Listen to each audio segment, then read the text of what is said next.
Hey Cleveland, we are here with the bachelors of Have a Heart charity date raffle. If you don't know about them, read about them. We've been posting a lot of posts on cleveland.com, but what we do know is that they are single and ready to mingle. And who I have here is Mike. Let's get into the deep questions. What do you think about the dating scene in Cleveland? It's unique, especially being in your 30s around here. I don't fit in so well here. So I find myself answering stranger questions and going on more unusual dates than I would normally. I look for every flavor. Like, I don't have a certain type. I like all type of women as long as they're, you know, looking good and they're smart and they appeal to me. I'm enjoying myself here being single. Once you are in the dating scene, what do you look for in a girl? I look for ambition and opinions. I want you to stand for something. I hate wishy-washy. Make up your mind and then go for it. Go do it. Smart. You got to be intelligent. If I can't talk to you, then have deep conversation, then yeah, it's not going to go anywhere. But yes.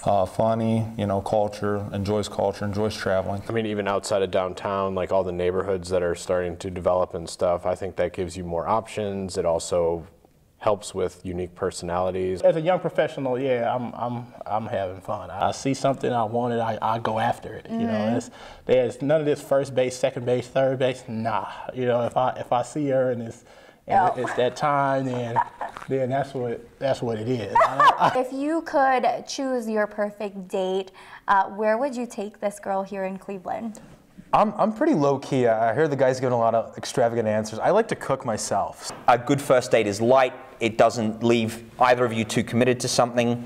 I love the cocktails option. Just kind of fits with like what the girl wants to do. I know that sounds cliche, but it's the truth. You got to make the girl happy, especially if you want to get to a second date. A beautiful meal, great conversation, lots of laughter, and then staring at each other like this. Oh gosh, guys. Okay, got it. Okay. I get it. Well, obviously, Keith is a flirt, and he is going to be joining the raffle, date raffle in June. That's right. But you can actually meet them this Friday at Barley House. Come out. And he's single and so ready to mingle, and so are the rest of these bachelors, so we hope to see you there.